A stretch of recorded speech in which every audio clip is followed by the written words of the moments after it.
Petani dan pedagang menggelar aksi dukungan kepada Prabowo.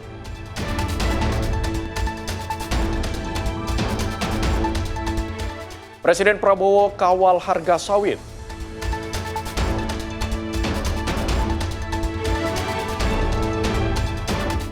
Amerika Serikat dan Iran capai kesepakatan.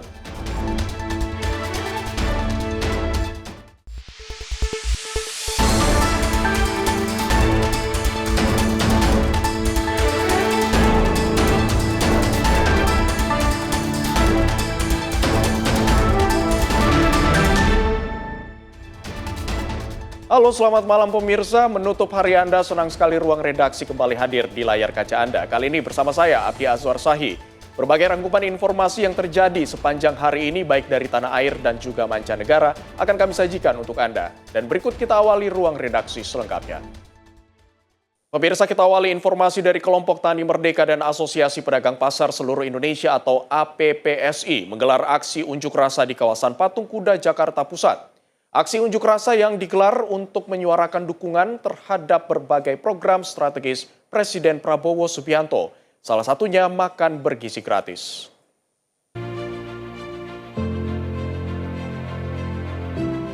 Sejumlah kelompok Tani Merdeka dan Asosiasi Pedagang Pasar Seluruh Indonesia atau APPSI menggelar aksi unjuk rasa di kawasan Patung Kuda, Jakarta Pusat. Aksi digelar untuk memberikan dukungan terhadap Presiden Prabowo Subianto.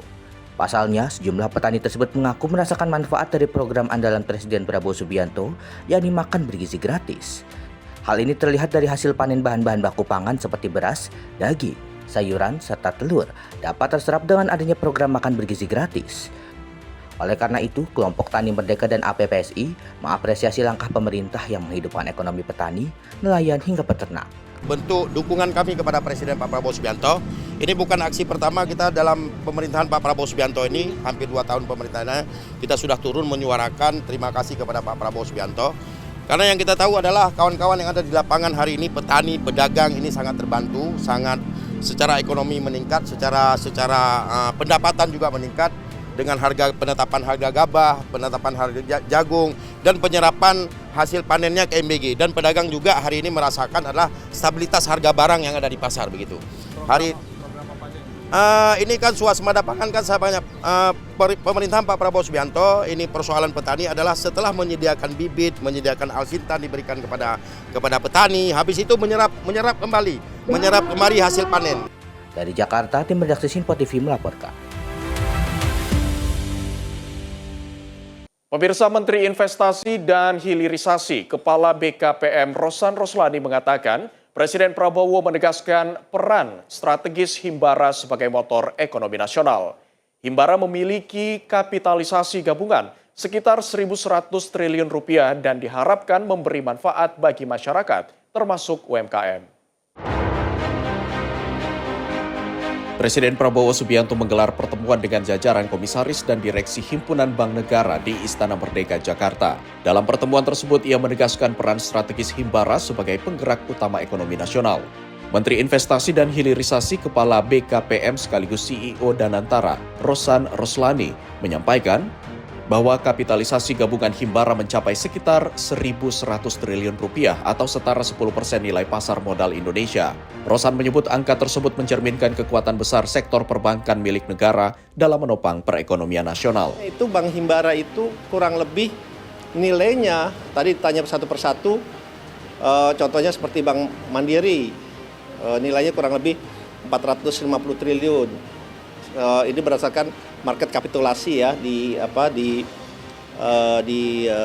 bursa. Kemudian BRI slightly di atas 450 triliun.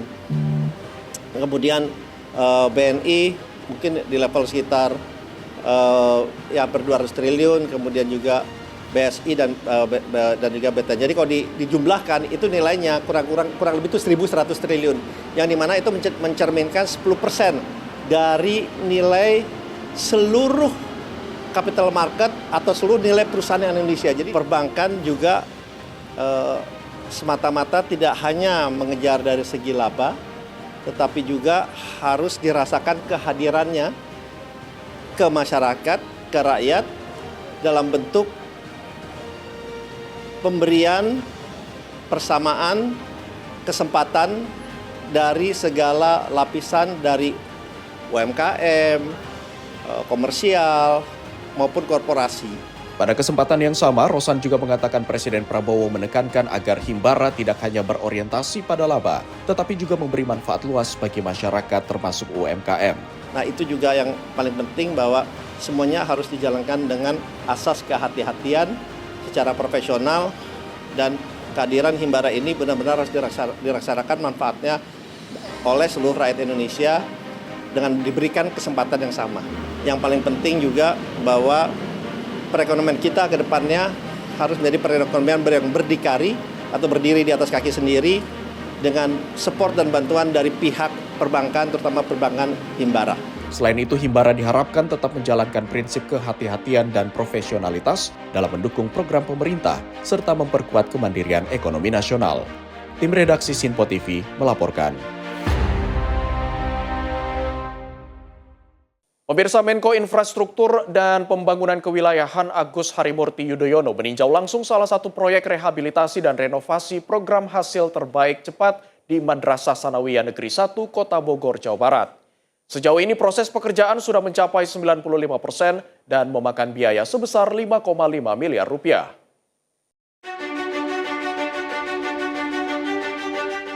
Proses renovasi dan rehabilitasi Madrasah Sanawiyah 1 Kota Bogor, Jawa Barat dilakukan dalam jangka waktu 7 bulan sejak November tahun lalu. Menteri Koordinator Bidang Infrastruktur dan Pembangunan Kewilayahan Agus Harimurti Yudhoyono menjelaskan, renovasi dan rehabilitasi sekolah ini merupakan satu dari 127 Madrasah Sanawiyah yang ada di Provinsi Jawa Barat. Hal ini disampaikan AHY usai meninjau kemajuan renovasi dan rehabilitasi di Madrasah Sanawiyah 1 Kota Bogor, Jawa Barat pada Jumat pagi. Pelaksanaan ini menjadi bagian dari program hasil terbaik cepat Presiden Prabowo sejak insiden bangunan roboh di pesantren Kota Sidoarjo, Jawa Timur tahun lalu. Dan kalau kita lihat lingkungan yang ada di sini juga dipelihara asri dan fasilitasnya terus dilengkapi termasuk untuk olahraga, karena sejatinya pendidikan itu adalah membangun kecerdasan intelektual, tapi tentunya terkait dengan Madrasah Sanawiyah yang sangat kental juga dengan pendidikan agama Islamnya. Kita harapkan output atau outcome dari ini semua adalah anak-anak kita yang memiliki karakter yang unggul. Tidak hanya cerdas secara intelektual, tapi juga punya integritas yang baik, punya keterampilan, dan juga punya badan yang sehat. Saya rasa ini semua yang menjadi kunci sukses SDM unggul untuk Indonesia yang semakin baik. Dari Jawa Barat, Max Munte, Azizul Hakim, Sinpo TV melaporkan.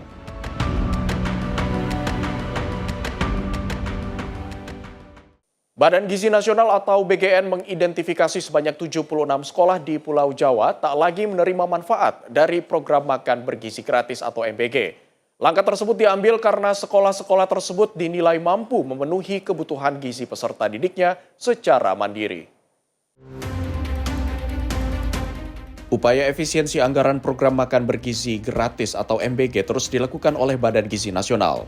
Wakil Kepala Badan Gizi Nasional Agustina Arumsari dalam jumpa pers yang digelar di kantor BGN pada Kamis sore mengungkapkan pihaknya mengidentifikasi sebanyak 76 sekolah di Pulau Jawa tak lagi menerima manfaat dari program makan bergizi gratis. Langkah tersebut diambil karena sekolah-sekolah tersebut dinilai mampu memenuhi kebutuhan gizi peserta didiknya secara mandiri. Agustina menambahkan anggaran yang semula dialokasikan untuk puluhan sekolah tersebut akan dialihkan kepada kelompok masyarakat yang jauh lebih membutuhkan intervensi gizi dari pemerintah seperti anak-anak di wilayah tertinggal, terdepan, dan terluar atau 3T, ibu hamil, ibu menyusui, serta balita. Selain upaya tersebut, kami juga melakukan upaya-upaya lain seperti yang sudah kami sampaikan, kami melakukan refocusing penerima manfaat. Dan saat ini, sampai hari ini ya, nanti tolong diperhatikan betul nih kalau menulis ya, sampai dengan hari ini, tanggal hari ini, kami sudah melakukan pendataan dan sudah teridentifikasi 76 sekolah di Pulau Jawa.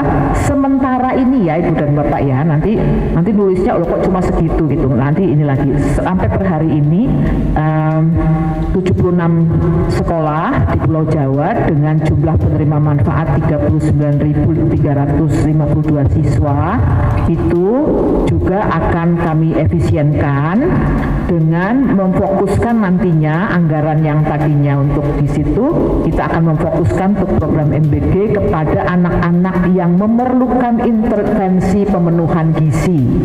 Meski demikian, Agustina menambahkan bahwa data tersebut masih bersifat sementara, lantaran BGN akan terus melakukan pembaharuan data demi mendukung kebijakan refocusing atau pemfokusan kembali penerima manfaat program MBG. Dari Jakarta, Dio Malau, Sinpo TV melaporkan. Kementerian Hukum membuka ruang dialog bertajuk Pasti Ada Solusi sebagai wadah bagi masyarakat untuk menyampaikan aduan terkait masalah hukum dan masukan soal pelayanan publik.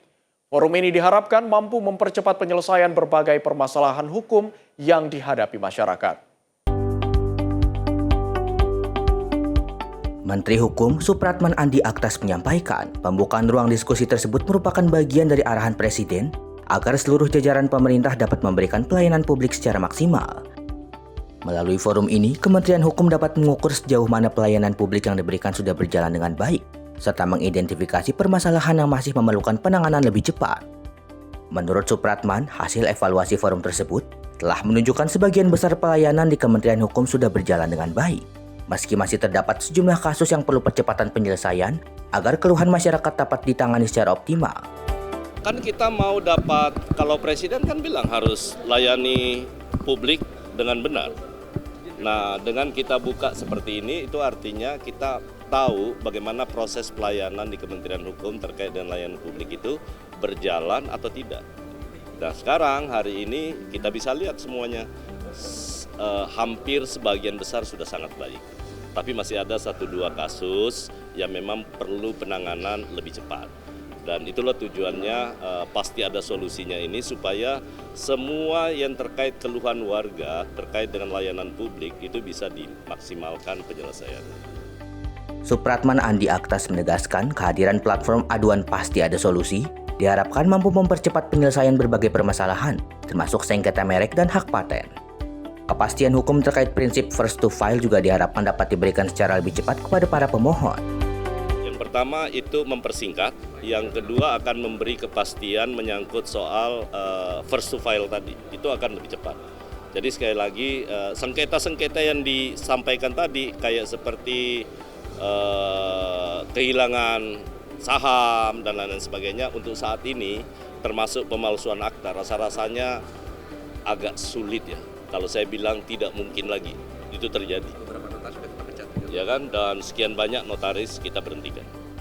Melalui program ini, Kementerian Hukum berupaya memastikan setiap keluhan masyarakat terkait pelayanan publik dapat ditangani secara lebih cepat, transparan, dan memberikan kepastian hukum. Dari Jakarta, Sri Dewi Andayani, Mutia Anggiani, Sinpo TV melaporkan.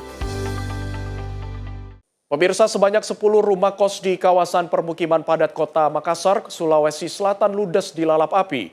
Kebakaran membuat warga panik karena terjadi tepat pada waktu zuhur.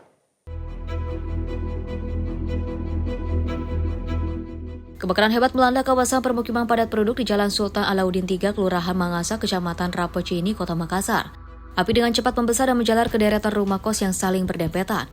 Warga yang panik berhamburan keluar rumah, bahkan sebagian menangis histeris melihat tempat tinggal mereka hangus terbakar. Dalam rekaman video amatir warga, kobaran api terlihat tepat saat azan zuhur berkumandang. Besarnya api membuat warga tak mampu berbuat banyak. Petugas Dinas Pemadam Kebakaran dan Penyelamatan Kota Makassar berjibaku memadamkan api dengan menarik selang hingga puluhan meter untuk menjangkau titik api yang berada di jalan sempit.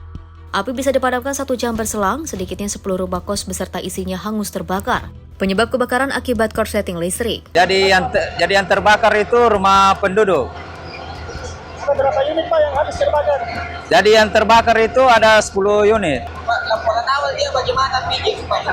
Jadi laporan awal itu apinya sudah membesar. Itu penyebab awalnya Pak. Jadi penyebab awalnya itu belum kita ketahui. Kebakaran tidak menimbulkan korban jiwa, namun kerugian ditaksir mencapai ratusan juta rupiah. Dari Makassar, Sulawesi Selatan, jurnalis Sinpo TV melaporkan.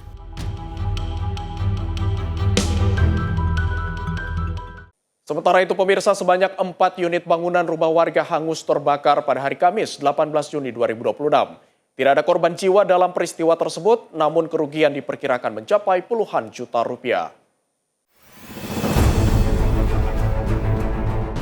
Sebanyak 4 unit bangunan rumah warga hangus terbakar pada Kamis 18 Juni 2026 sekitar pukul 13.00 waktu Indonesia Barat. Peristiwa kebakaran terjadi di Kampung Mako Tonggo, RT 03 RW 07 Desa Kalanganyar, Kecamatan Labuan, Kabupaten Pandeglang.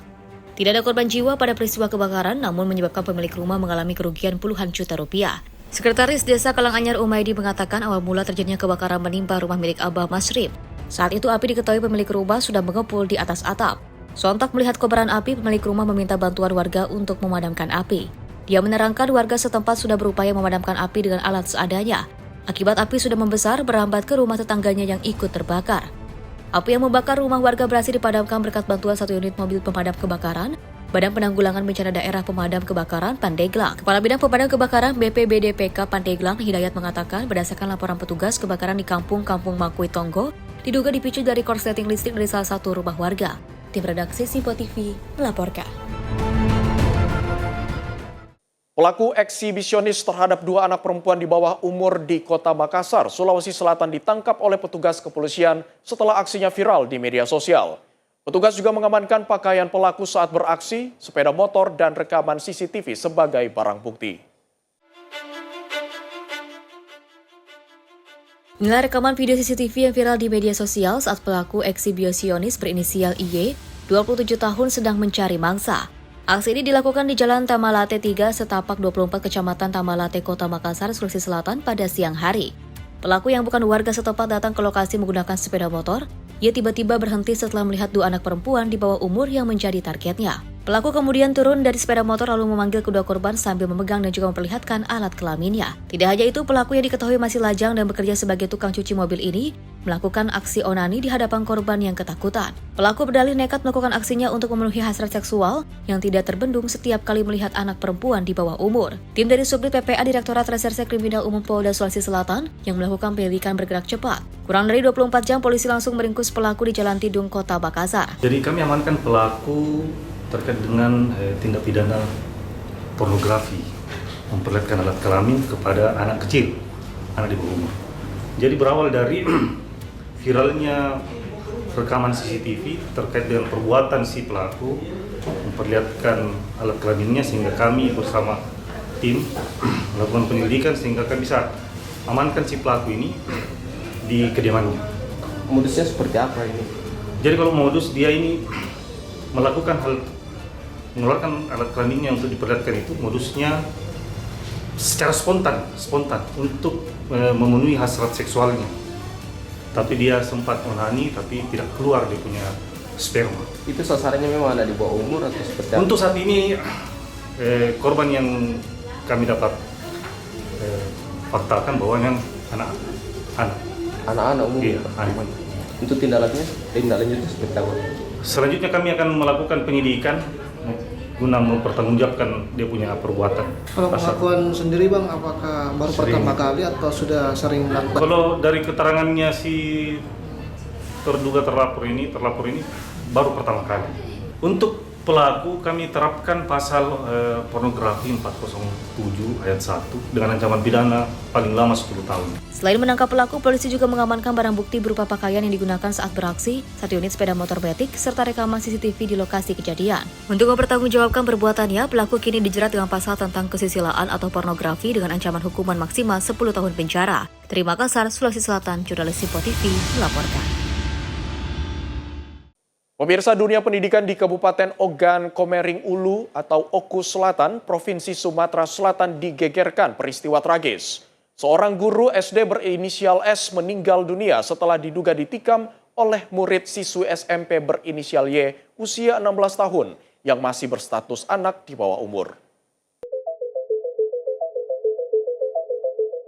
Peristiwa berdarah itu terjadi di kawasan perumahan sekolah di Kecamatan Buai Pemaca, Kabupaten Oku Selatan, Sumatera Selatan. Peristiwa itu berawal saat korban diduga memergoki pelaku berada di dalam rumahnya saat melakukan pencurian. Saat terpergok, pelaku diduga mengambil sebilah pisau dari area dapur rumah korban dan melakukan penyerangan. Korban mengalami luka serius di bagian perut dan sempat mendapatkan perawatan medis di fasilitas kesehatan setempat. Kondisinya kemudian dirujuk ke RSUD Muara II sebelum akhirnya mendapat penanganan lanjutan di Rumah Sakit Musi Medika Cendika, Palembang. Namun setelah menjalani perawatan intensif selama 2 hari, korban dinyatakan meninggal dunia.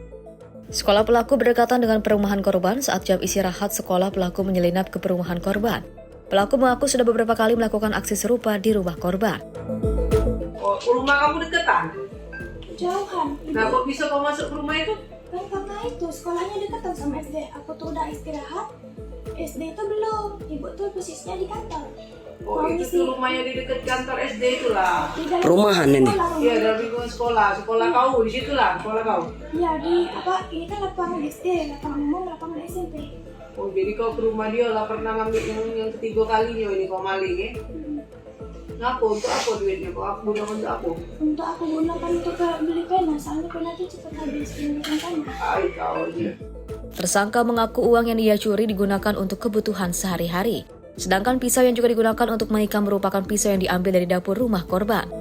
Terkait dengan ungkap kasus yang mana kejadian penikaman seorang murid kepada gurunya, di mana kami dapat jelaskan, yaitu pada saat guru ini tidak ada di sekolah, si murid ini kebetulan rumah si korban ataupun guru ini berada di sekitaran sekolah, dan pada saat kelas sedang kosong, si murid ini, si siswi memasuki rumah korban, dan kebetulan pada saat itu mau mengambil sesuatu ataupun barang di rumah korban. Akan tetapi datanglah si pemilik rumah, yaitu si korban sendiri ataupun guru dari murid ini, memergoki kejadian tersebut. Karena panik, si tersangka mengambil pisau dapur dan akhirnya menusuk korban 1 kali di bagian perut, dan setelah itu lari. Saat ini tersangka dan barang bukti sudah diamankan petugas dan dibawa ke Polres Oku Selatan untuk menjalani proses hukum sesuai ketentuan sistem peradilan pidana anak. Dari Oku Selatan, Sumatera Selatan, jurnalis Simpo TV melaporkan.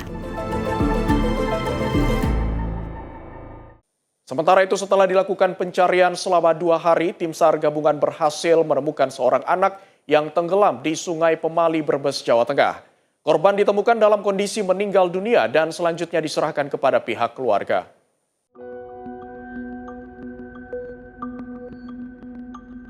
Tim SAR gabungan berhasil menemukan seorang anak yang tenggelam di Sungai Pemali, Desa Prupuk, Kabupaten Brebes pada hari kedua operasi pencarian, Selasa malam 16 Juli 2026. Dalam proses pencarian, tim SAR dibagi menjadi 3 satuan rescue unit atau SRU. Tim pertama melakukan penyelaman di lokasi kejadian, tim kedua menyisir sungai ke arah hilir sejauh 6 km. Sementara tim ketiga melakukan penyisiran menggunakan perahu karet dengan metode pembuatan pusaran air di sekitar titik hilangnya korban. Korban diketahui bernama Muhammad Ridho Hafiz, berusia 12 tahun, warga Desa Prupuk Selatan, Kecamatan Magersari, Kabupaten Tegal. Sebelumnya korban dilaporkan tenggelam saat berenang bersama teman-temannya di Sungai Pemali pada Senin sore. Setelah upaya pencarian intensif, korban berhasil ditemukan pada pukul 20.25 waktu Indonesia Barat dalam kondisi meninggal dunia.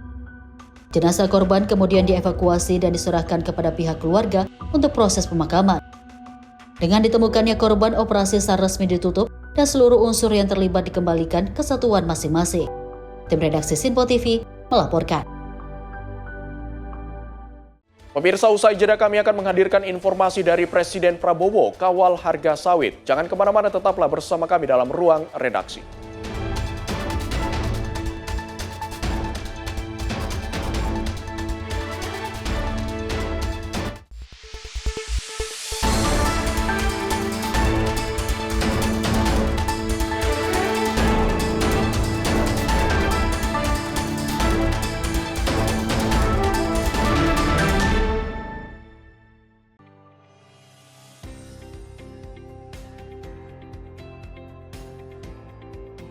Beragam informasi terbaru hadir menemani Anda sebelum memulai hari.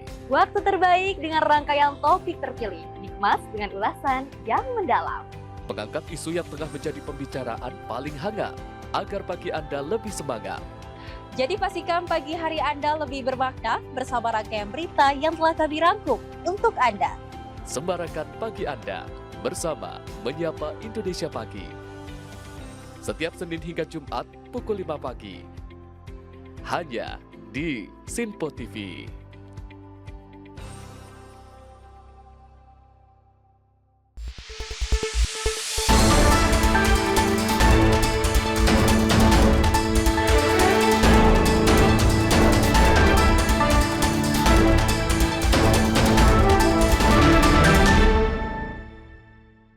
Terima kasih pemirsa, Anda masih bersama kami dalam Ruang Redaksi. Kita lanjutkan informasi dari Menteri Pertanian Andi Amran Sulaiman mengatakan Presiden Prabowo Subianto menyoroti anjloknya harga sawit.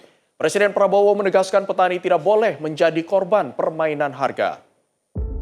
Presiden Prabowo Subianto memberikan perhatian khusus terhadap anjloknya harga tan dan buah segar kelapa sawit yang sempat terjadi dalam beberapa waktu terakhir. Menteri Pertanian Andi Amran Sulaiman mengatakan Presiden Prabowo bahkan langsung menghubunginya untuk meminta penjelasan terkait penurunan harga yang dinilai tidak wajar. Menurut Amran, penurunan harga TBS terjadi di tengah kenaikan harga minyak sawit mentah dunia dan penguatan nilai tukar dolar Amerika Serikat. Karena itu, pemerintah menduga terdapat praktik permainan harga yang merugikan petani. Presiden Prabowo pun menegaskan agar petani sawit tidak menjadi korban dalam rantai perdagangan komoditas tersebut. TBS kami atas arahan Bapak Presiden, kami ditelepon beliau, disampaikan pamentan kenapa terjadi penurunan. Saya katakan kepada beliau ini anomali. Kami kumpulkan pelaku usaha seluruh Indonesia, mewakili kurang lebih 700-an berkumpul, kemudian total PKS itu ada 1.900. Nah ini anomali, harga CPO dunia naik, dolar menguat kurang lebih 10%, harga CPO naik, tetapi harga TBS turun. Ini tidak masuk akal. Sama dengan kejadiannya dengan minyak goreng. Nah ini kami minta jangan bermain-main, jangan korbankan rakyat. Ada petani plasma itu 15 juta, dengan seluruh keluarganya diperkirakan 30 juta. Kita harus, Bapak Presiden arahkan berpihak pada petani plasma sawit. Dari 1.900 ada 274. 274 ini belum menaikkan, minggu lalu belum menaikkan, minggu lalu sekarang sudah menaikkan. Yang masih belum ada kurang lebih 100, kurang lebih 5-10%. Tapi kami sampaikan yang 274 kami langsung pada hari itu juga kami mengirim surat ke Pak Kapolri bahwa ini harus ditindaklanjuti, dan langsung tembusan Kapolda di wilayah masing-masing dan Dirkrimsus ditindaklanjuti. Harapan kita ke depan insya Allah dengan DSI ini satu pintu itu bisa mengangkat kesejahteraan petani Indonesia dan menghindari ada kebocoran-kebocoran. Nah itu arahan Bapak Presiden tindaklanjuti. Alhamdulillah sekarang harga TBS sudah hampir normal, tinggal sedikit lagi. Merespon kondisi tersebut, Kementerian Pertanian mengumpulkan ratusan perusahaan sawit dan melakukan pengawasan terhadap pabrik kelapa sawit yang belum menyesuaikan harga. Amran menyebut sekitar 90% harga TBS kini telah kembali mendekati normal, sementara pemerintah bersama aparat penegak hukum terus mendorong penyesuaian harga agar kesejahteraan petani tetap terjaga. Tim redaksi Sinpo TV melaporkan. Komisi 13 DPR RI menyetujui pagu anggaran Kementerian Hukum tahun 2027 sebesar 4,2 triliun rupiah. Anggaran tersebut disepakati dalam rapat kerja bersama pemerintah di Gedung DPR Jakarta. Total keseluruhan pagu indikatif dan usulan tambahan anggaran Kementerian Hukum 2027 yang disetujui menjadi 4 triliun 238 miliar 464 juta 158.000. Ketua Komisi 13 DPR Willy Aditya dalam rapat kerja di Gedung DPR Jakarta menyetujui usulan pagu anggaran Kementerian Hukum untuk tahun 2027. Total anggaran yang disepakati mencapai 4,2 triliun yang terdiri atas pagu indikatif dan tambahan anggaran. Dalam rapat tersebut, Menteri Hukum Supratman Andi Aktas menjelaskan bahwa tambahan anggaran diajukan untuk mendukung pencapaian target kinerja utama kementerian, termasuk indeks hukum, reformasi birokrasi, serta peningkatan layanan publik. Tetap kami ajukan untuk menyangkut soal ini walaupun nilainya tidak terlalu besar.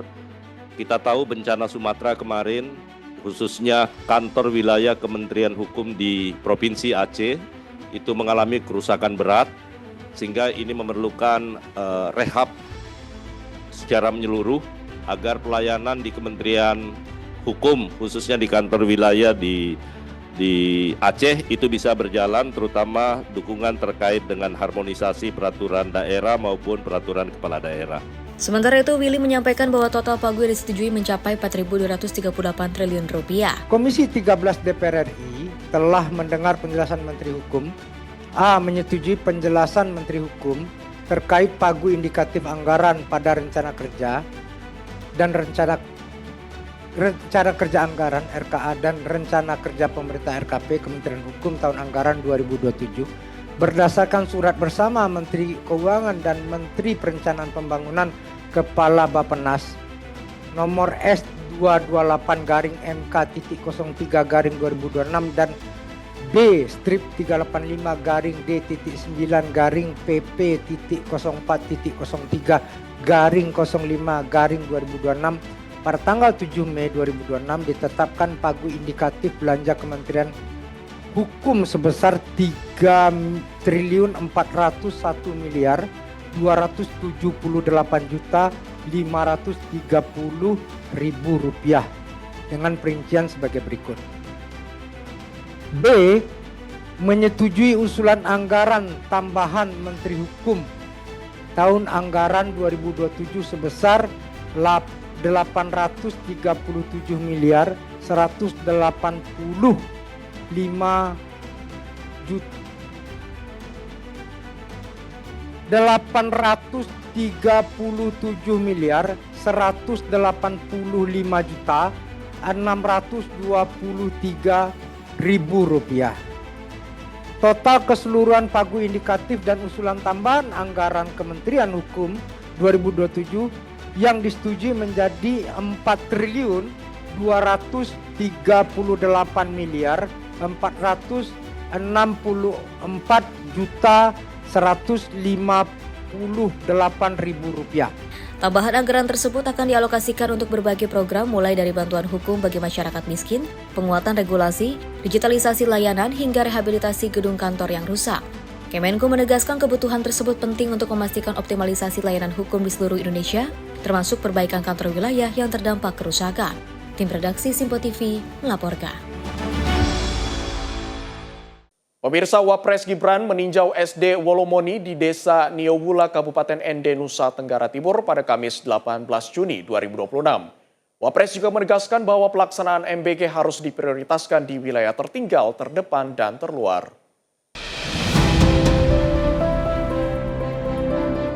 Wakil Presiden Gibran Rakabuming menegaskan bahwa masa jeda libur sekolah akan dimanfaatkan pemerintah untuk melakukan evaluasi menyeluruh terhadap pelaksanaan program makan bergizi gratis atau MBG, khususnya terkait tata kelola program. Penegasan tersebut disampaikan Wapres usai meninjau pelaksanaan MBG di SMP Negeri 1 Dona, Kabupaten Ende, dan berdialog dengan para wali murid, serta masyarakat di SD Wolomoni, Desa Niowula, Kecamatan Detu Soko, Kabupaten Ende, Nusa Tenggara Timur, Kamis 18 Juni 2026. Selain memperkuat tata kelola, Wapres menekankan pentingnya pelibatan berbagai elemen masyarakat untuk mendukung keberhasilan program MBG. Menurut Wapres, keterlibatan berbagai unsur masyarakat akan memperkuat pengawasan, sekaligus memastikan program dapat berjalan lebih efektif dan berkelanjutan. Area-area yang seperti ini itu justru yang paling membutuhkan MBG. Kalau saya pribadi, ini harus dilanjutkan terutama di daerah 3T. Ini memang ke depan harus lebih banyak lagi perbaikan. Tata kelolanya diperbaiki biar lebih efisien. Jangan lagi ada pengadaan barang yang tidak sesuai.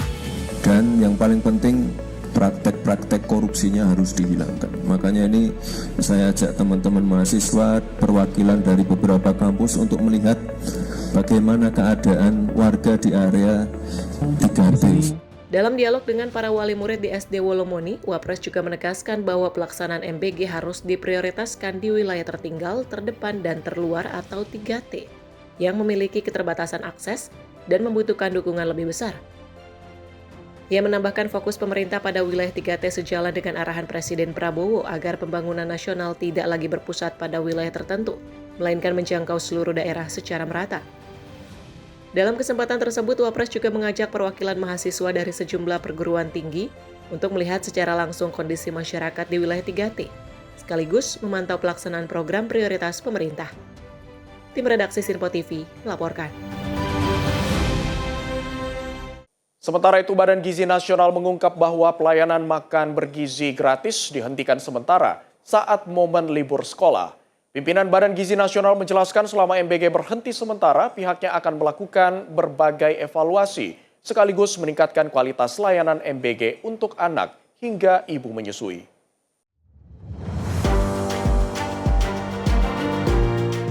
Wakil Kepala Badan Gizi Nasional Agustina Arumsari mengungkapkan, pihaknya melakukan efisiensi insentif SPPG sebesar 3 triliun rupiah karena tidak mendistribusikan MBG saat libur sekolah selama 18 hari. Sari menuturkan dalam surat edaran nomor 12 tahun 2026 tentang penyesuaian operasional SPPG pada saat periode hari libur, seluruh SPPG yang tidak beroperasi tidak akan mendapat insentif karena tidak menyalurkan MBG. 12 Juni 2026, BGN menerbitkan SE nomor 12 tahun 2026 tentang penyesuaian operasional SPPG pada saat periode hari libur dalam rangka penyelenggaraan program MBG pada tahun anggaran 2026. Jadi memang surat edaran ini dikeluarkan dalam rangka optimalisasi tata kelola operasional, efisiensi sumber daya, dan standarisasi program MBG pada SPPG. Nah, ini Ibu dan Bapak, kebetulan kan memang libur sekolah ya, secara formal dari Kementerian Pendidikan menetapkan liburan sekolah 22 Juni hingga 13 Juli 2026. Nah, mungkin Ibu dan Bapak, rekan-rekan wartawan belum lupa ya, waktu di periode yang dulu itu di hari Ramadan, di saat libur pun ada sistem pemberian MBG, sistem bundling lah dan sebagainya ya. Nah, untuk kali ini kebijakan yang kami ambil adalah kami benar-benar tidak mendistribusikan MBG dengan maksud tadi untuk standarisasi tata kelola operasional, efisiensi sumber daya. Mungkin seperti yang Ibu dan Bapak juga tahu, saya sudah sampaikan pada saat doorstop lalu ya, kami BGN ingin melakukan tata kelola kembali, penataan kembali sehingga mengambil momentum liburan sekolah ini. Dan di dalam SE tersebut setiap SPPG yang selama ini mendapat insentif sebesar 6 juta per hari walaupun tidak melakukan operasionalisasi secara penuh, misalnya penerima manfaatnya tidak 3.000, lalu belum beroperasi secara, maksudnya belum operasional secara penuh karena tadi penerima manfaatnya belum mencapai 3.000, maka di dalam SE ini menegaskan bahwa dengan tidak didistribusikannya MBG, maka seluruh SPPG yang tidak beroperasi tidak akan mendapat insentif. Sari menyebut, SE ini juga menyesuaikan aturan Kementerian Pendidikan Dasar dan Menengah yang telah menetapkan liburan sekolah 22 Juni hingga 13 Juli 2026. Dari Jakarta, Dio Malau, Sinpo TV melaporkan.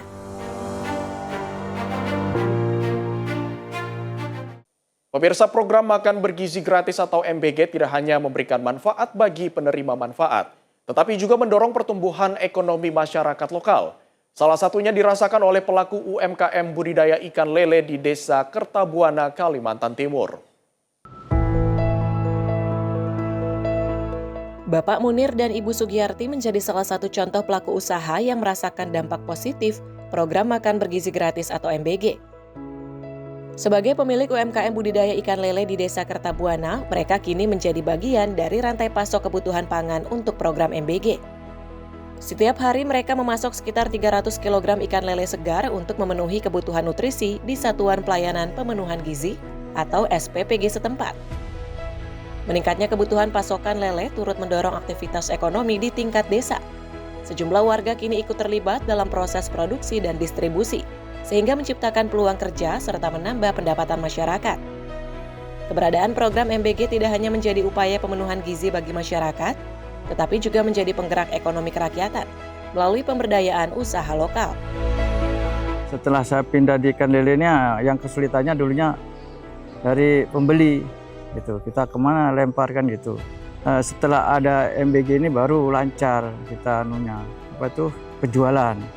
Nah, kalau dulu kan kita ecer 1 kilo, 2 kilo, bahkan cari pelanggan agak sulit. Nah, sekarang ini Alhamdulillah yang tadinya harga yang 18.000, 17.000 bisa naik ke 22.000. Alhamdulillahirabbil alamin, dengan adanya MBG ini kami sangat terbantu, dan sebelumnya itu kami sangat kesulitan untuk mengeluarkan ikan kami, dan dengan adanya MBG ini alhamdulillah sekarang terbantu karena mereka itu selalu ngambil, kalau tidak itu sebulan sekali atau 2 bulan sekali pasti ada dari MBG ngambil ikan lele dari kami.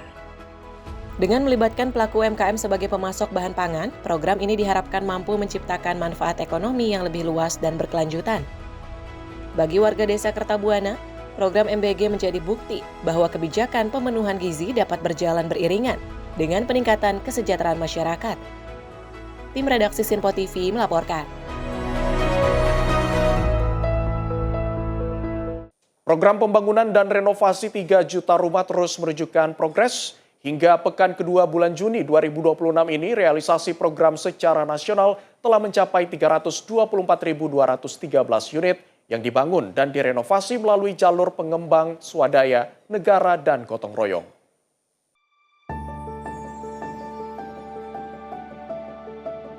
Program 3 juta rumah ialah wujud nyata komitmen Presiden Prabowo Subianto untuk menghadirkan hunian layak kepada masyarakat. Program ini merupakan bagian dari upaya memperluas akses masyarakat terhadap hunian yang layak, serta mengurangi backlog perumahan nasional.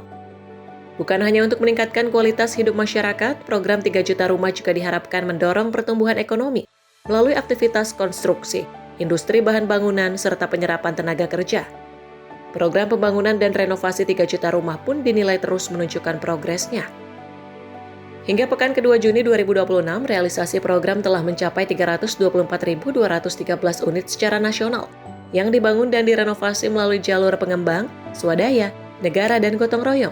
Capaian tersebut tersebar ke dalam 4 jalur pelaksanaan. Pertama, jalur negara mencatat realisasi 55.655 unit dari target 510.046 unit atau 10,91%. Kedua, jalur pengembang dengan realisasi 181.291 unit dari target 635.122 unit atau 28,54%. Ketiga, jalur swadaya realisasi 83.210 unit dari target 188.140 unit atau 44,23%.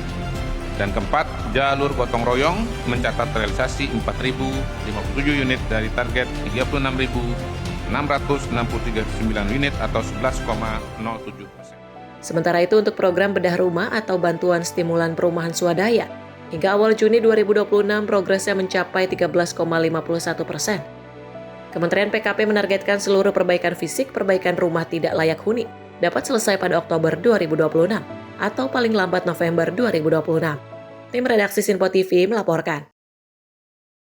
Pemirsa, Menko Bidang Infrastruktur dan Pembangunan Kewilayahan Agus Harimurti Yudhoyono memberikan pembekalan kepada calon aparatur sipil negara di kampus IPDN Jatinangor pada hari Kamis 18 Juni 2026. Menurutnya, IPDN telah berhasil menyiapkan SDM yang unggul, profesional, serta memiliki kapasitas dan integritas sebagai calon pemimpin.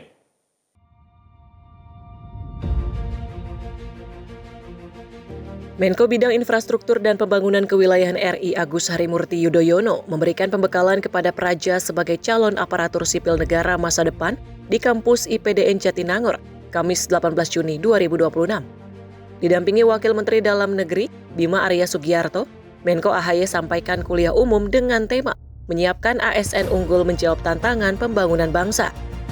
Kehadiran Menko AHY beserta jajaran di Gedung Balai Rung Rudini IPDN Kampus Jatinangor juga untuk memberikan penghargaan kepada IPDN yang diberikan langsung kepada Rektor IPDN, Dr. Halilul Khairi MSI, atas dedikasi IPDN dalam tanggap darurat, rehabilitasi dan rekonstruksi pasca bencana di Pulau Sumatera tahun 2025 hingga 2026. Tapi pembangunan karakter tidak ada yang mengalahkan, karena pada akhirnya kesuksesan kita ditentukan oleh karakter, integritas, dan keunggulan untuk bisa menghadapi segala tantangan. Jadi saya mengucapkan selamat kepada IPDN dan Selamat kepada para pelajar yang saat ini tingkat 1, rasanya masih agak lama, tapi yakinlah dengan kebersamaan senior junior yang sehat, yang saling mendukung satu sama lain, itu yang akan membawa kita kuat dan membuat kita bisa melewati hari-hari kita di sini dengan baik. Menurutnya IPDN telah berhasil menyiapkan SDM yang unggul, profesional, memiliki kapasitas dan integritas sebagai calon pemimpin. AHY juga menyebutkan Indonesia saat ini berada di persimpangan jalan yang krusial antara tantangan global yang kompleks dan peluang emas yang melimpah. Di jantung jalur ini, sambung Menko AHY, terdapat Selat Malaka yang dinilai sebagai salah satu selat paling penting dan strategis di bumi. Jalur urat nadi ini memegang peranan krusial dalam mengalirkan arus perdagangan, baik di tingkat nasional maupun internasional. Tidak hanya unggul di lautan, menurutnya daratan Indonesia juga menyimpan harta karun luar biasa, yang kini menjadi komoditas yang diperebutkan oleh bangsa-bangsa di dunia. AHY menegaskan jika Indonesia membutuhkan generasi penerus dan ASN masa depan yang tidak hanya cerdas, melainkan memiliki integritas tinggi dan kompetensi yang adaptif guna menjawab tantangan pembangunan ke depan. Tim redaksi Sinpo TV melaporkan.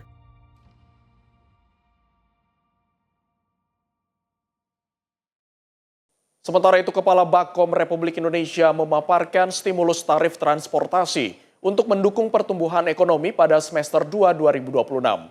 Stimulus ini difokuskan pada periode libur sekolah dan Natal serta Tahun Baru. Stimulus tarif transportasi disiapkan pemerintah untuk mendorong pertumbuhan ekonomi pada semester 2 2026. Kebijakan ini juga diarahkan untuk memperkuat mobilitas masyarakat sekaligus menggerakkan konsumsi domestik dan sektor pariwisata. Menurut Kepala Badan Komunikasi Pemerintah Muhammad Kodari, stimulus tersebut difokuskan pada 2 momentum utama, yakni libur panjang sekolah pada Juni hingga Juli, serta periode Natal dan Tahun Baru. Pada periode libur sekolah, pemerintah menyiapkan berbagai insentif seperti diskon transportasi darat dan laut, PPN ditanggung pemerintah untuk tiket pesawat, serta bantuan bagi jutaan pengguna jasa transportasi. Memasuki semester 2 2026, pemerintah menyiapkan paket stimulus yang diarahkan untuk mendorong pergerakan ekonomi di 2 momen strategis. Libur panjang sekolah Juni-Juli dan Natal, serta Tahun Baru di penghujung tahun. Kolaborasi pemerintah dan swasta ini dirancang bukan hanya untuk menggerakkan sektor pariwisata, tetapi juga untuk mendorong luas, memperkuat retail, memberdayakan pelaku UMKM, dan memperluas pengalaman wisata keluarga di dalam negeri. Sementara itu, pada periode Nataru, pemerintah kembali menyiapkan stimulus serupa untuk transportasi darat, laut, dan udara dengan target jutaan penerima manfaat. Kodari menegaskan bahwa kebijakan ini merupakan hasil kolaborasi pemerintah dan swasta untuk memperkuat sektor transportasi, pariwisata, UMKM, serta konsumsi masyarakat secara lebih luas. Tim redaksi Sinpo TV melaporkan. Direktur Utama Bursa Efek Indonesia Jeffrey Hendrik mengungkapkan pihaknya berkomitmen untuk melanjutkan berbagai program pengembangan pasar modal. Dirinya juga akan mendorong Bursa Efek Indonesia dapat menjadi bursa berkelas dunia. Direktur Utama Bursa Efek Indonesia terpilih Jeffrey Hendrik menegaskan komitmennya untuk melanjutkan reformasi pasar modal Indonesia serta memperkuat tata kelola dan juga integritas. Hal tersebut disampaikannya usai melakukan koordinasi antara jajaran direksi BEI terpilih bersama dengan OJK serta pimpinan DPR di Kompleks Parlemen Senayan, Jakarta. Jeffrey menilai pasar modal yang sehat harus dibangun di atas fondasi kepercayaan yang kuat dari seluruh pelaku usaha. Dirinya juga akan mendorong Bursa Efek Indonesia dapat bersaing dengan bursa berkelas dunia. Oleh karena itu, BEI juga akan terus memperkuat berbagai aspek pengawasan dan tata kelola untuk memastikan terciptanya perdagangan yang adil, transparan, dan kredibel. Dapat kami laporkan bahwa tadi kami direksi Bursa Efek Indonesia periode 2026-2030 yang baru saja ditetapkan oleh OJK dan kemudian akan disahkan dalam rapat umum pemegang saham tanggal 29 Juni nanti, telah melapor kepada pimpinan DPR beberapa hal yang tadi sudah juga disampaikan bahwa kami Direksi Bursa Efek Indonesia periode 2026-2030 pertama tentu akan melanjutkan reformasi pasar modal yang sudah kita lakukan 4 bulan terakhir ini ya, dan kemudian juga komitmen kami untuk terus meningkatkan transparansi dan integritas serta tata kelola di Bursa Efek Indonesia serta terus melakukan pendalaman pasar baik dari sisi demand maupun dari sisi supply, sehingga kedepannya potensi Bursa Efek Indonesia untuk menjadi bursa kelas dunia yang setara dengan bursa-bursa besar di dunia akan dapat kita wujudkan segera. Sebelumnya, Jeffrey Hendricks secara resmi terpilih menjadi Direktur Utama Bursa Efek Indonesia periode 2026-2029 oleh Otoritas Jasa Keuangan. Nantinya penetapan Jeffrey Hendricks akan disetujui dalam Rapat Umum Pemegang Saham atau RUPS tahunan BEI pada 19 Juni mendatang. Dari Jakarta, Fahrizal Ahmad Amin, Simpo TV, melaporkan. Pemirsa, usai jeda kami akan menghadirkan informasi terkait penemuan jasad bayi dalam plastik hitam. Jangan kemana-mana, tetaplah bersama kami dalam Ruang Redaksi.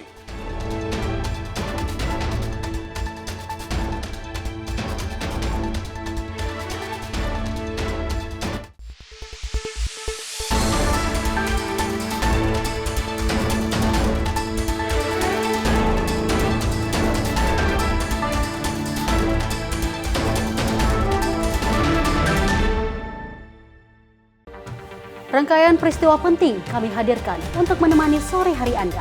Regulasi penyiaran yang dinilai peringatan Bastille Day di Play, Pramono menegaskan Pemprov DKI dalam keadaan selamat di atas. Mengabarkan berita yang relevan dengan kondisi hari ini sebagai rujukan informasi menjelang malam tiba. Yang menyelundupkan kokain yang Menteri Pertanian menyampaikan tindak pidana perampokan dan pembunuhan. Lakukan langkah pengawasan secara langsung. Jangan lewatkan dalam Menyapa Indonesia Petang setiap hari hanya di Simpo TV.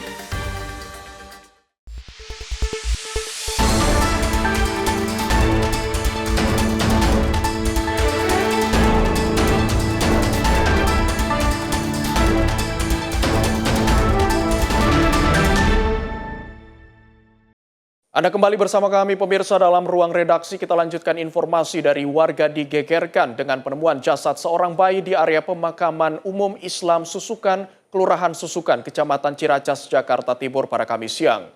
Jasad bayi berjenis kelamin perempuan tersebut ditemukan dalam kondisi memprihatinkan dan terbungkus plastik hitam.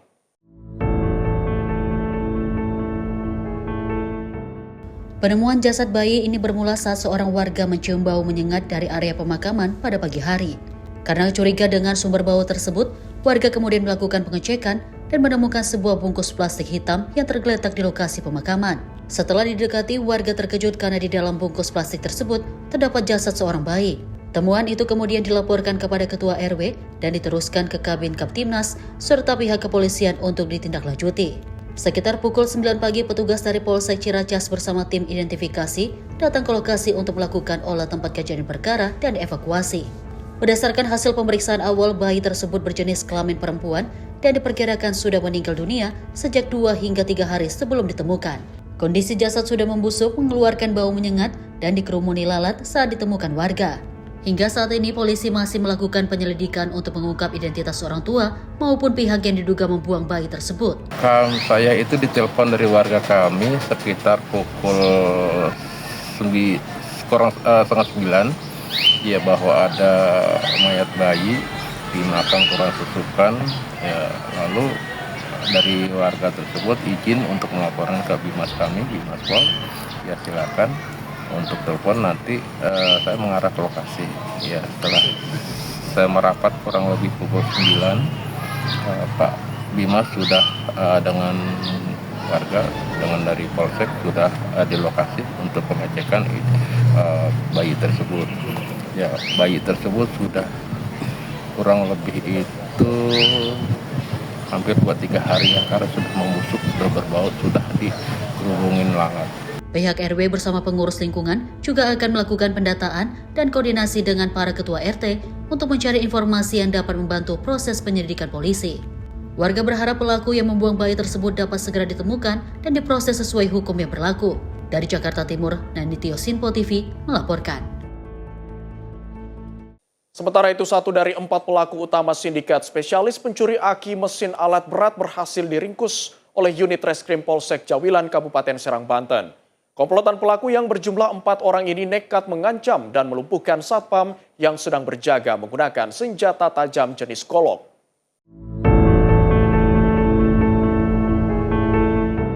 Inilah detik-detik rekaman kamera pengawas CCTV milik PT Mitra Brickwall Jaya Perkasa di Desa Cemplang, Kecamatan Jawilan, Kabupaten Serang, Banten. Dengan jelas terekam 3 pelaku tampak menerobos masuk ke dalam area gudang pabrik. Sementara 1 pelaku lainnya bersiaga di luar pagar pabrik guna memantau situasi lingkungan sekitar. Dalam rekaman tersebut, seorang pelaku terlihat mengunduskan senjata tajam jenis golok kepada petugas keamanan. Sementara 2 pelaku lainnya berbagi tugas mencari alokasi penyimpanan aki seperti di dalam gudang maupun yang masih terpasang di unit kendaraan alat berat. Mereka beroperasi pada malam hingga pagi dini hari. Bermodalkan rekaman CCTV dan laporan petugas Satpam yang menjadi korban, unit Reskrim Polsek Jawilan langsung bergerak cepat. Hasilnya 1 pelaku utama berhasil ditangkap tanpa perlawanan di kediamannya di wilayah Kecamatan Kopo.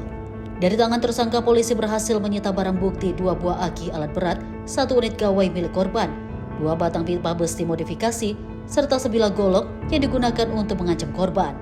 Kami dari unit Reskrim Polsek Jawilan melakukan penindakan penangkapan terhadap pelaku pencurian dengan kekerasan, di mana lokasi pencuriannya terdapat di Desa Cemplang, Kecamatan Jawilan. Pelaku bekerja berdasarkan informasi dan hasil rekaman CCTV. Itu berjumlah 4 orang. Yang kita amankan ini berinisial S, di mana S ini berbagi peran dengan 3 pelaku lainnya. S yang melakukan pengancaman terhadap security menggunakan senjata tajam, dan 3 orang pelaku lainnya melakukan eksekusi untuk pencurian aki pada alat berat dan kendaraan-kendaraan truk atau sumbu 3. Untuk modusnya, ini dilakukan kegiatan pada perusahaan-perusahaan yang tentunya memiliki alat berat dan truk-truk atau dengan aki yang cukup besar, sehingga pelaku bekerja dengan rekan-rekannya melakukan pengancaman terhadap tenaga security, dan yang lainnya melakukan pencurian berupa aki dan handphone milik security yang kita amankan di lokasi. Saat ini unit Reskrim Polsek Jawilan masih melakukan pengejaran intensif terhadap 3 pelaku lainnya yang identitasnya sudah dikantongi petugas. Atas perbuatannya, tersangka yang berhasil ditangkap kini dijebloskan ke sel tahanan dan terancam dijerat pasal 365 KUHP tentang pencurian dengan kekerasan dengan ancaman hukuman maksimal 9 tahun penjara. Dari Serang, Banten, jurnalis Info TV melaporkan. Pemirsa, diduga kelebihan muatan truk pengangkut sampah terguling di Jalan Raya Cadas, Kecamatan Priuk, Kota Tangerang, Banten pada Rabu 18 Juni petang. Kecelakaan tidak menimbulkan korban jiwa.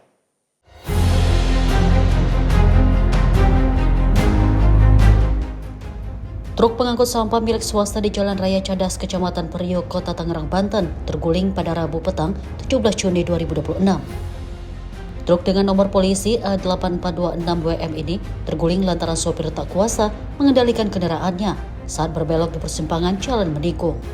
Saat terguling, truk dari arah Tangerang Selatan menuju tempat pembuangan akhir atau TPA Kabupaten Tangerang.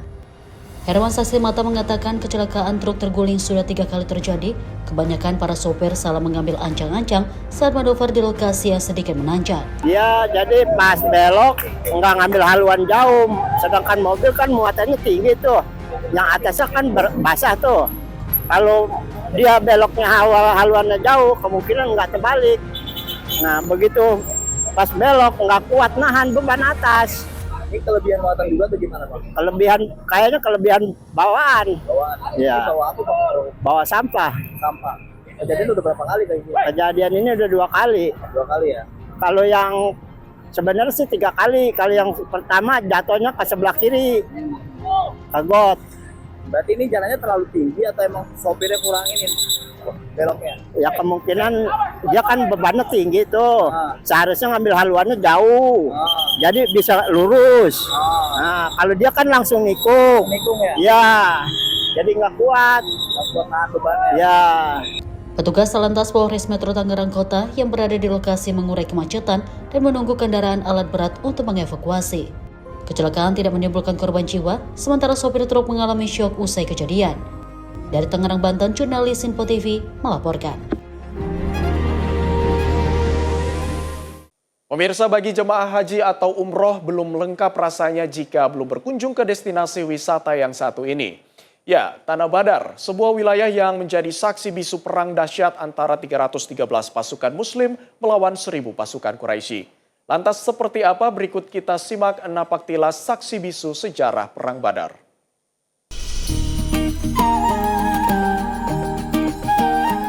Tanah Badar berjarak 150 km dari kota Madinah, Arab Saudi. Tempat ini syarat makna karena merupakan titik sejarah kemenangan Islam dalam pertempuran Badar. Hingga kini lokasi ini kerap menjadi destinasi jemaah ketika berada di kota Nabi. Pada abad 14 silam, di tanah ini terjadi Perang Badar, peristiwa pertempuran dahsyat antara 313 pasukan Muslim melawan 1.000 pasukan Quraisy. Perjalanan napaktilas dimulai dari Sumur Al-Rauha, terletak di antara kota Madinah dan Lembah Badar. Sumur ini menjadi persinggahan penting Rasulullah dalam 3 perjalanannya, yakni Perang Badar, Fatu Makkah atau pembebasan kota Mekah, dan haji terakhir Nabi Muhammad. Bergeser ke Masjid Al-Arish, dulunya merupakan tenda darurat yang menjadi pos komando dalam menyiapkan strategi perang. Kala itu sahabat setia Rasul Abu Bakar As-Siddiq mengawal ketat setiap malam Nabi Muhammad. Bahwa dahulu ketika terjadinya Perang Badar, Allah menurunkan ribuan malaikat untuk membantu kaum muslimin saat terjadinya Perang Badar. Untuk posisi kaum muslim dan kaum Quraisy di mana, Ustaz? Bisa dijelaskan? Nah, untuk posisi kaum muslimin tepatnya berada di Masjid Aris yang sekarang sebentar dulu. Nah, lokasi kaum muslimin tepatnya berada di depan saya ini yang sekarang menjadi Masjid Aris, tempat kemahnya kaum muslimin saat terjadinya Perang Hondak, saat terjadinya Perang Badar, dan lokasi kaum musyrikin, lokasinya itu ada di sana. Tak jauh dari sini terdapat lokasi yang merupakan titik pembuangan jasad kaum Quraisy, musuh pasukan muslimin. Area pemakaman syuhada atau pahlawan perang tak luput jadi destinasi. Nama-nama 14 pahlawan Islam yang gugur diukir dalam sebuah monumen di sekitar pemakaman. Jabal Malaika atau Bukit Malaikat yang menjadi tempat turunnya 3.000 malaikat untuk membantu peperangan turut menjadi situs penting. Saksi bisu kemenangan Islam 1400 tahun silam kini dipercantik demi kenyamanan jamaah. Ya, mengunjungi bumi Badar bukan sekedar melihat sisa peninggalan masa lalu. Lebih dari itu, ini adalah perjalanan refleksi diri tentang arti sebuah perjuangan. Dari Madinah, Arab Saudi, Ferdi Setiawan, Sinpo TV, Media Center Haji 2026. Sementara itu, suasana penuh kegembiraan mewarnai kota Toronto, Kanada setelah timnas Ghana berhasil meraih kemenangan pada laga pembuka Piala Dunia FIFA 2026 melawan Panama. Meski pertandingan berlangsung ketat hingga menit-menit akhir, hasil positif ini disambut meriah oleh para pendukung Black Stars.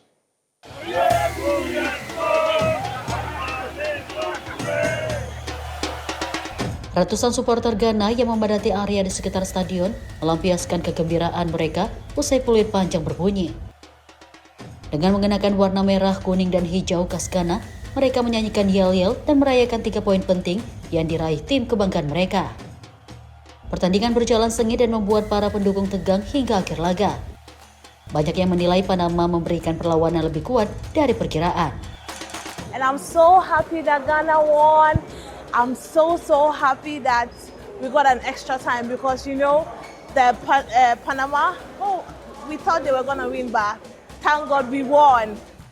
Kemenangan ini menjadi modal penting bagi Ghana dalam persaingan grup L. Hasil positif tersebut diraih meski Ghana tampil tanpa gelandang senior Thomas Partey yang absen pada laga ini. Para pendukung berharap keberhasilan ini menjadi awal langkah panjang menuju babak berikutnya. Berkat hasil ini, Ghana menempati posisi yang menguntungkan menjelang 2 laga berat berikutnya melawan Inggris dan Kroasia. Para pendukung pun optimistis Black Star mampu melanjutkan momentum positif dan memberikan kejutan di panggung Piala Dunia 2026. Tim redaksi Sinpo TV melaporkan. Pemirsa, Amerika Serikat dan Iran mencapai kesepakatan. Informasi selengkapnya akan kami hadirkan usai jeda berikut ini. Jangan kemana-mana, tetaplah bersama kami.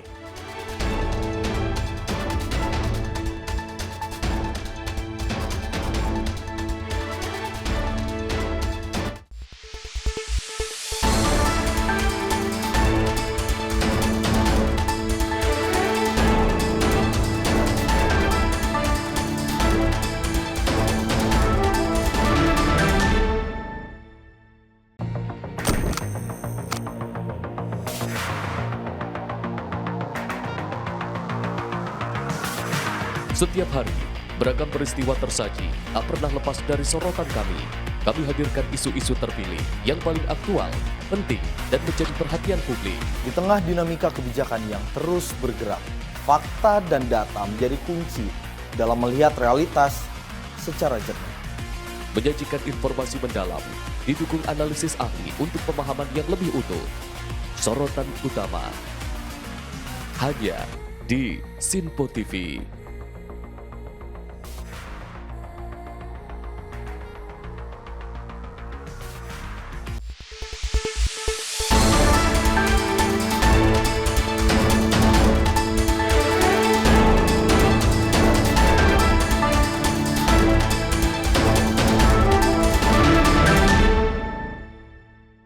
Pemirsa, Anda kembali bersama kami dalam ruang redaksi. Kita lanjutkan informasi dari Presiden Amerika Serikat dan Iran meresmikan penandatanganan memorandum kesepakatan perdamaian di Swiss. Dokumen ini menjadi landasan dimulainya negosiasi menuju kesepakatan damai final yang ditargetkan selesai dalam waktu 60 hari.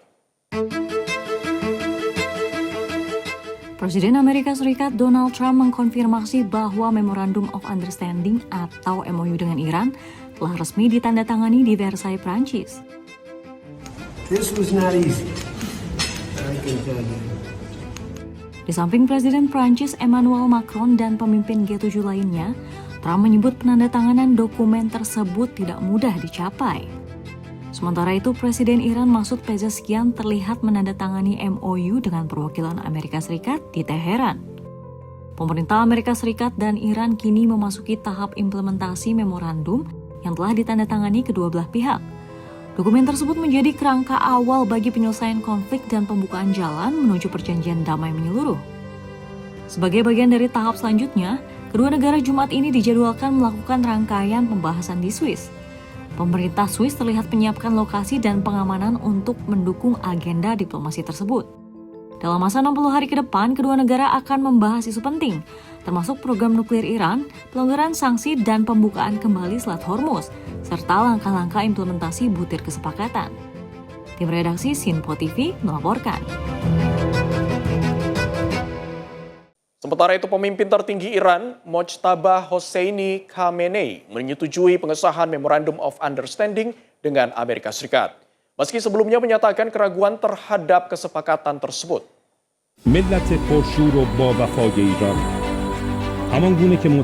Dalam pernyataan yang dibacakan televisi negara Iran, Khamenei menyebut keputusannya diambil setelah menerima jaminan dari Presiden Iran dan Dewan Keamanan Nasional Supreme.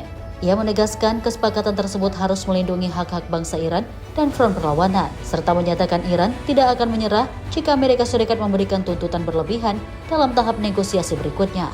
Khamenei juga menuding Presiden Amerika Serikat Donald Trump menggunakan berbagai tekanan untuk mencapai kesepakatan tersebut.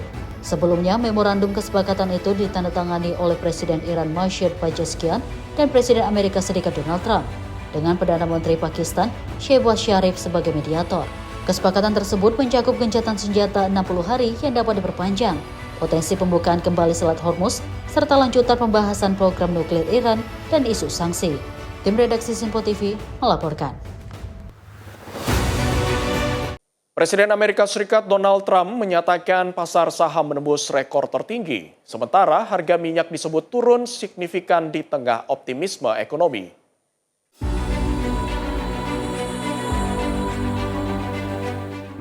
Dalam sebuah acara di Amerika Serikat yang disiarkan, Presiden Donald Trump menyampaikan bahwa pasar keuangan Amerika Serikat menguat. Trump menyebut indeks saham dan dana pensiun para 101K menyentuh level tertinggi sepanjang masa, serta menegaskan bahwa harga minyak sedang menurun tajam. Well, thank you very much everybody, and we'll be seated. We have some very important business to take care of. I just do want to say though, the stock market just hit a new all-time high. The 401ks just hit a new all-time high, and oil is dropping like a rock. Other than that, it's another day in paradise. Pernyataan Trump tersebut muncul di tengah fluktuasi pasar energi global, di mana harga minyak terus bergerak turun seiring optimisme pasar dan sentimen ekonomi Amerika. Sebelumnya, data pasar menunjukkan harga minyak bergerak lemah di tengah ketidakpastian global dan perkembangan geopolitik. Meski demikian, para pengamat menilai pergerakan harga minyak masih sangat dipengaruhi oleh faktor pasukan global dan situasi geopolitik yang berkembang. Tim redaksi Simpo TV melaporkan. Sementara itu, pemirsa, militer Amerika Serikat dikabarkan memulai pembangunan fasilitas baru di dekat Kibbutz Reim, tak jauh dari perbatasan Gaza, yang akan berfungsi sebagai pusat koordinasi militer di kawasan tersebut. Video yang beredar menunjukkan pekerjaan di lokasi tersebut dengan pendirian tenda dan pos pengamatan. Proyek ini disebut akan menampung beberapa ribu personel dan dilengkapi fasilitas seperti bunker, menara pengawas, area penyimpanan, dan komando. Sejumlah laporan media Israel menyebut nilai proyek mencapai sekitar 500 juta dolar Amerika Serikat. Namun pejabat Gedung Putih menegaskan belum ada keputusan resmi terkait pembangunan pangkalan permanen di dekat Gaza. Washington menyatakan pasukan Amerika tidak akan ditempatkan di dalam Gaza dan akan tetap beroperasi di luar wilayah tersebut melalui koordinasi bantuan internasional.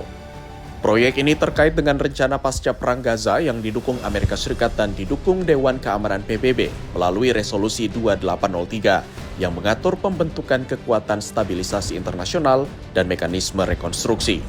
Bagi Palestina, keberadaan fasilitas ini dinilai dapat menimbulkan kekhawatiran terkait kontrol perbatasan dan distribusi bantuan. Sementara bagi Washington, proyek ini menjadi bagian dari upaya stabilisasi tanpa mengerahkan pasukan ke dalam Gaza. Tim redaksi Simpo TV melaporkan. 3 warga Palestina dilaporkan tewas dan sejumlah lainnya terluka setelah sebuah mobil terkena serangan di kawasan Al-Rimal, Gaza City. Insiden yang terjadi di tengah kawasan padat penduduk ini memicu kecaman dari petugas pertahanan sipil setempat.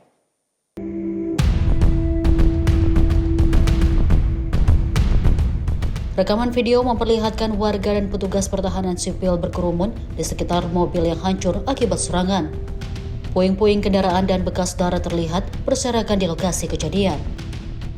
Menurut otoritas lokal, serangan terjadi pada siang hari di persimpangan Al-Saraya, salah satu kawasan yang padat aktivitas warga dan pejalan kaki. Petugas menyatakan sejumlah orang mengalami luka-luka, termasuk perempuan dan anak-anak yang berada di sekitar lokasi saat insiden terjadi. في وضح النهار مرة بالسيارات في مكان متصل في مفترق السرايا، هذا المكان الذي يعج بالمواطنين. تم نقل من هذا المكان شهيدين وباقي الإصابات هم من المارة، من الأطفال ومن النساء ومن أصحاب الاحتياجات في هذا المفترق. في وضح النهار وفي الساعات الذروة يقصد هذه السيارة وهذه العربات بطريقة مباشرة دون يعني أدنى اتخاذ يعني إجراءات سلامة، وتم استهداف المواطنين.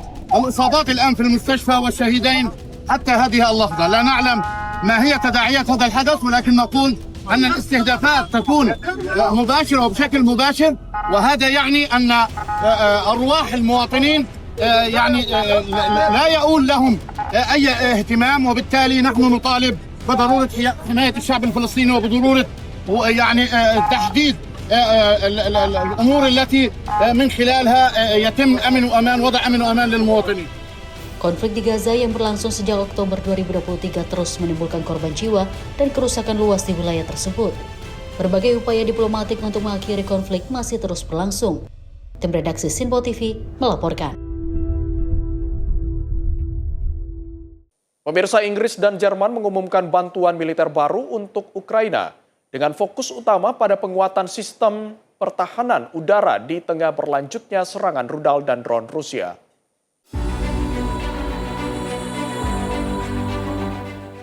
Dalam pertemuan Menteri Pertahanan NATO dan kelompok kontak pertahanan Ukraina di Brasil, Menteri Pertahanan Inggris dan Jerman menegaskan komitmen mereka untuk meningkatkan dukungan militer bagi Kiev. Menteri Pertahanan Inggris dan Jarvis mengumumkan bahwa London akan menyediakan bantuan berupa 150.000 drone produksi Ukraina, lebih dari 350 rudal pertahanan udara, serta sistem radar yang akan diserahkan hingga akhir tahun. Jarvis juga menyampaikan bahwa Inggris akan memegang komando markas besar Multinational Force for Ukraine mulai bulan depan. Paket bantuan senilai 750 juta pound sterling tersebut akan didanai melalui program Extraordinary Revenue Acceleration Loan yang merupakan hasil dari aset negara Rusia yang dibekukan. Sementara itu, Menteri Pertahanan Jerman Boris Pistorius juga mengumumkan bantuan baru senilai 349 juta euro dengan prioritas pada penguatan sistem pertahanan udara. Berlin menyetujui dana sebesar 200 juta dolar untuk pengadaan rudal Factory melalui program Jumpstart, serta dukungan tambahan untuk program PEAR. Jerman juga akan mengirimkan rudal air-to-air dalam jumlah 3 digit dari stok militer mereka sendiri. Pistorius menegaskan bahwa fokus utama Jerman saat ini adalah pada pertahanan udara Ukraina. Tim redaksi Sinpo TV melaporkan. Para pemimpin delegasi peserta KTT Rusia ASEAN berkumpul untuk melakukan foto bersama sebelum menghadiri sesi pleno di Kazan Expo International Exhibition Center pada hari Kamis waktu setempat. Rekaman video memperlihatkan kedatangan para pemimpin dan delegasi negara ASEAN yang satu persatu memasuki gedung Kazan Expo. Terlihat Menteri Luar Negeri Indonesia Sugiono hingga para Perdana Menteri negara ASEAN seperti Timor Leste, Laos, Thailand, Singapura, Vietnam, Kamboja, Filipina, Malaysia, Brunei Darussalam, serta Sekretaris Jenderal ASEAN Kau Kim Horn. Turut hadir pula sejumlah pemimpin tingkat tinggi seperti Presiden Filipina Ferdinand Bongbong Marcos Jr., serta Sultan Brunei Hassanal Bolkiah yang terlihat memasuki gedung acara. Selain itu terlihat juga pengibaran bendera negara-negara anggota ASEAN yang menandakan kehadiran resmi dalam KTT Rusia ASEAN. Para pemimpin negara dan delegasi tersebut kemudian berdiri bersama dalam foto kenegaraan yang sering disebut sebagai family photo di ajang KTT internasional. KTT Rusia ASEAN berlangsung di Kazan pada 17 hingga 19 Juni 2026. Konferensi tingkat tinggi ini dihadiri oleh 11 negara anggota ASEAN dan Sekretaris Jenderal ASEAN. Tim redaksi Sinpo TV melaporkan.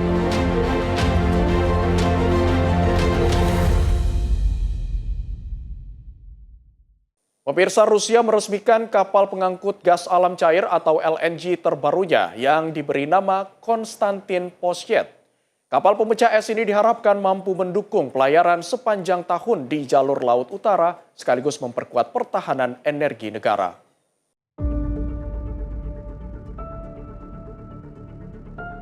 Prosesi penamaan kapal digelar di galangan kapal Jasta, wilayah Primorsky, Rusia. Acara dihadiri pejabat dan perwakilan industri maritim yang ditandai dengan pemotongan pita serta penampilan orkestra militer. Kapal tersebut dinamai sesuai nama tokoh transportasi Rusia, Konstantin Posyet. Kapal diharapkan mampu menjaga kelancaran pelayaran di jalur Laut Utara dan berkontribusi terhadap pendapatan serta ketahanan energi Rusia. Kapal Konstantin Posyet merupakan kapal LNG kelas R7 dengan panjang 300 meter dan kapasitas angkut lebih dari 172.000 meter kubik gas alam cair. Kapal ini mampu menembus lapisan es setebal lebih dari 2 meter sehingga dapat beroperasi dalam kondisi ekstrim di kawasan Arktik. Kapal ini akan diawaki oleh 29 pelaut Rusia dan menjadi bagian dari upaya pengembangan armada LNG nasional di jalur Laut Utara. Tim redaksi Sinpo TV melaporkan.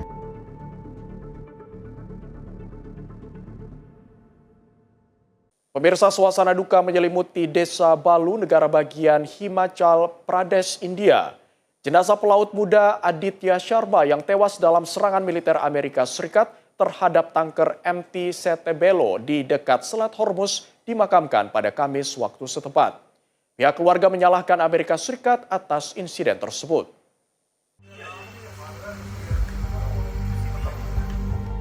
Prosesi pemakaman Aditya Sharma berlangsung di desa kelahirannya Balu setelah jenazah menjalani otopsi di Hamirpur.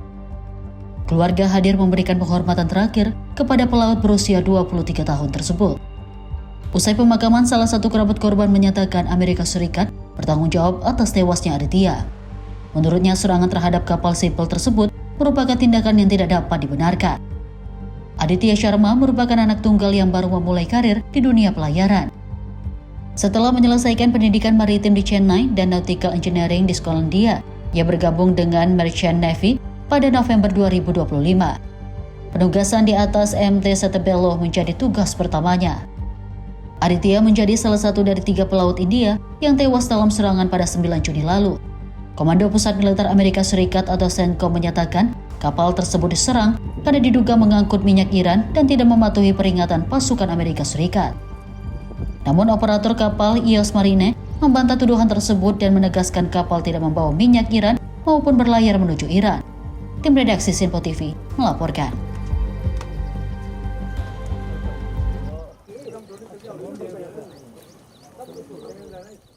Hamparan bunga hortensia berwarna-warni menghiasi perbukitan di kota Yushi, Provinsi Yunnan, Cina Barat Daya.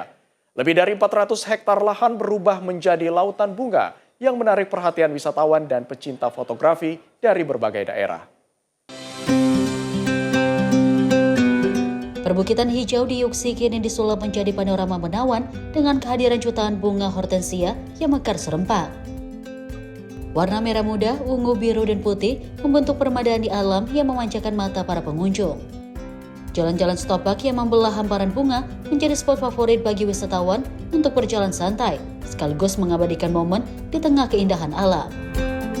这是我第一次来这边看绣球花，早就听身边的朋友推荐说这里的大片绣球开得特别好看，趁着有空就过来散散心。整体逛下来特别的舒服，花海面积很大，各色绣球连片铺开，小路穿插在花丛里拍照视野特别开阔，空气也很清新，走在里面特别的舒服。 Iklim pegunungan yang sejuk serta kondisi tanah yang subur membuat bunga-bunga hortensia tumbuh subur dan mekar sempurna di kawasan ini. Pemandangan yang menawan tersebut menjadikan Yuksi salah satu destinasi wisata alam yang paling menarik di Yunan pada musim panas tahun ini. Tim redaksi Sinpo TV melaporkan.